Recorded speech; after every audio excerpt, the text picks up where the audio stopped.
Hello दोस्त, जय math class में आपका स्वागत है। चलिए आज हम फिर से पढ़ने वाले हैं वैदिक संस्कृति। वैदिक संस्कृति का जो पीछे का प्रश्न है कुछ वो हम करा चुके हैं, पीछे वाले वीडियो में हो गया है। चलिए आज हम शुरू करते हैं 90 नंबर प्रश्न से। 90 का जो पीछे वाला प्रश्न है वो पीछे वाले वीडियो में करा दिए हैं। चलिए आज का ये लास्ट वीडियो है, इसमें हम वैदिक संस्कृति को ख़त्म कर देंगे।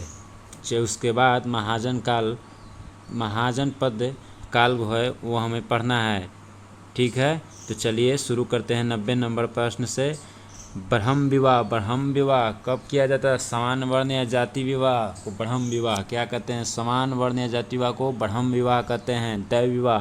दैव विवाह पुरोहित का परिश्रमिकों में मिले कन्या के साथ विवाह दैव विवाह।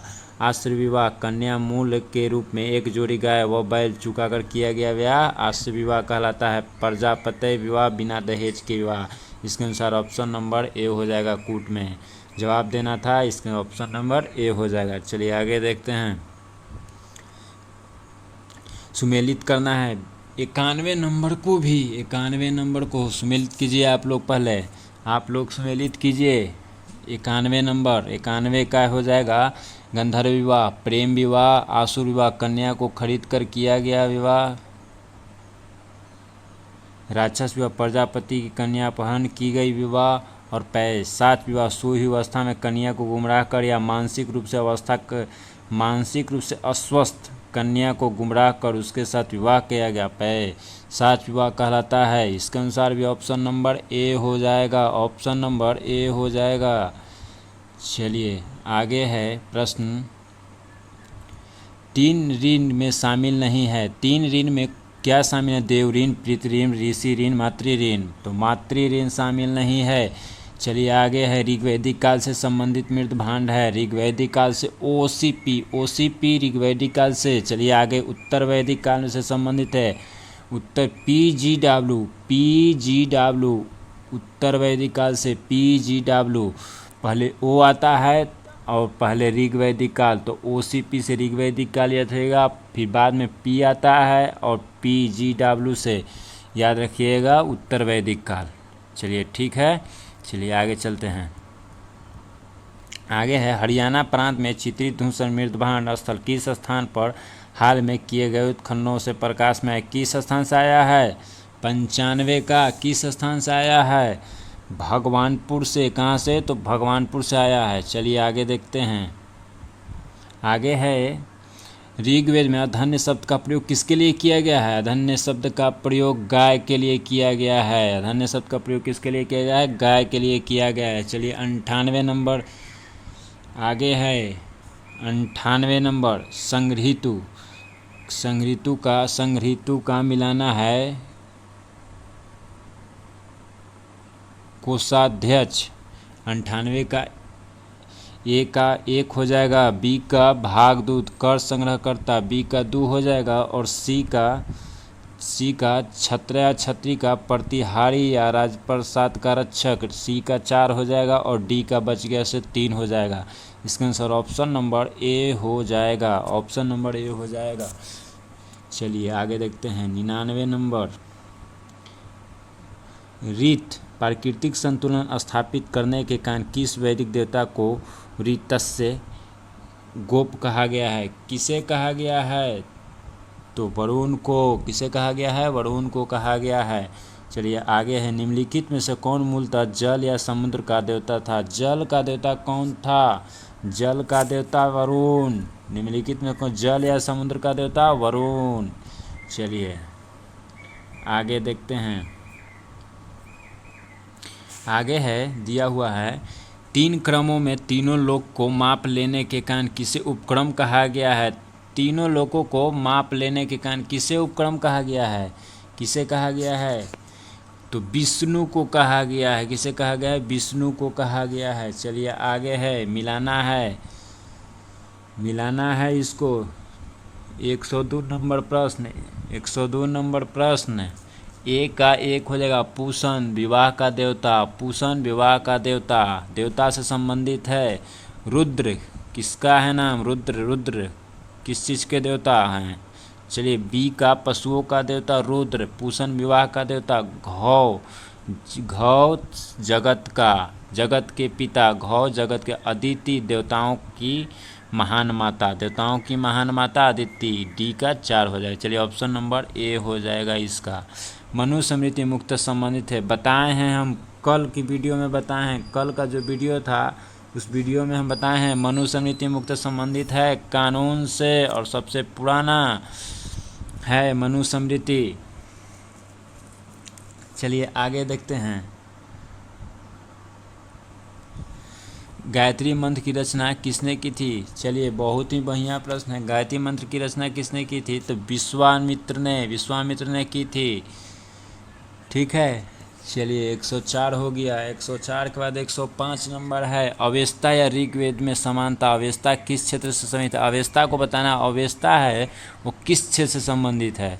भारत से है, ईरान से, इजराइल से, मिस्र से, कहाँ से है अवेस्ता? अवेस्ता है ईरान से है अवेस्ता क्षेत्र संबंधी। चलिए आगे देखते हैं। निम्नलिखित में से कौन सी एक ऋग्वैदिक आर्यों की लाक्षणिक व्यवस्था नहीं थी? 106 का, वे लोहे के उपयोग से परिचित थे। निम्नलिखित में कौन सा ऋग्वैदिक? नहीं, वे लोहे के उपयोग से परिचित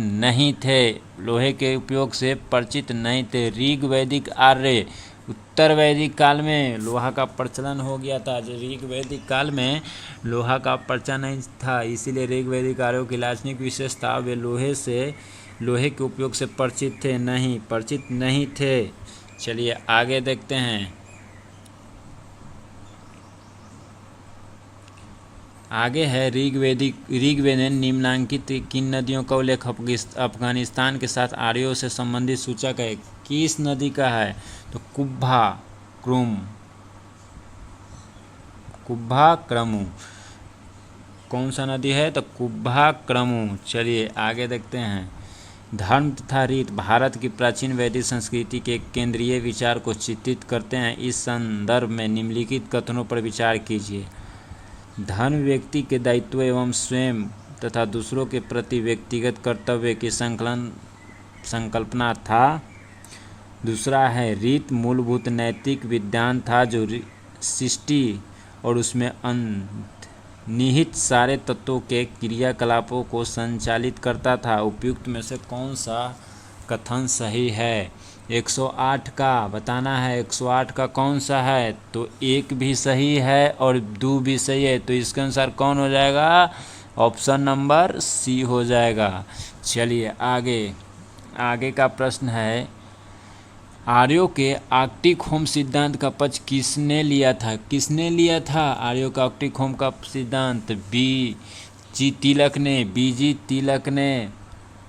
किसने? तो बीजी तिलक ने। 110 का मिलाना है। वैदिक काल की नदियां हैं और आधुनिक नदियां हैं नदी को। चलिए तो 110 नंबर को मिलाइए।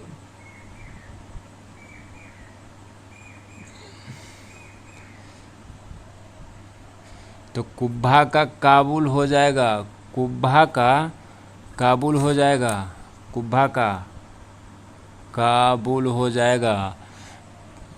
परुस्नी का। चलिए परुस्नी का रावी हो जाएगा। बी का 3 सदानीरा गंडक। सी का 1 हो जाएगा शत्रुदी सचलत। डी का 4, सी का 1। इसके अनुसार ऑप्शन नंबर बी हो जाएगा। क्या होगा? तो ऑप्शन नंबर बी हो जाएगा। चलिए आगे देखते हैं। आगे का प्रश्न है। आज वैदिक संस्कृति खत्म हो जाएगा।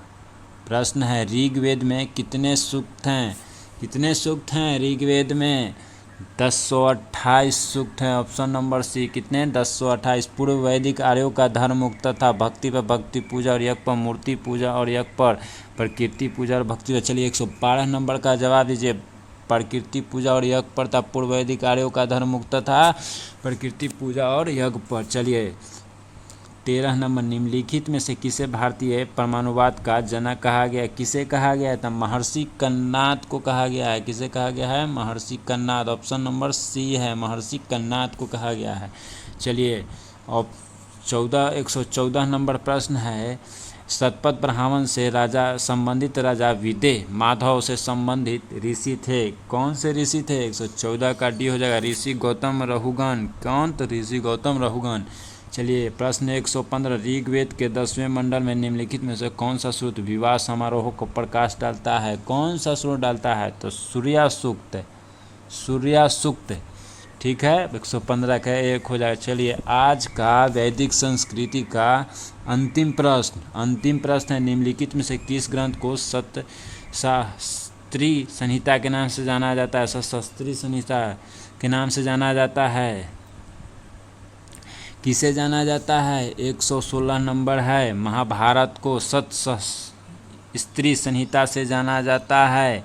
ऑप्शन नंबर बी हो जाएगा। वीडियो अच्छा लगे तो लाइक कीजिए, चैनल को सब्सक्राइब कीजिए, वीडियो को शेयर ज़रूर कीजिएगा दोस्तों। तो चलिए हम आज का ये जो वीडियो था, ये वीडियो का ख़त्म हो रहा है। जो पूरा प्रश्न था वैदिक संस्कृति का वो हम करवा दिए।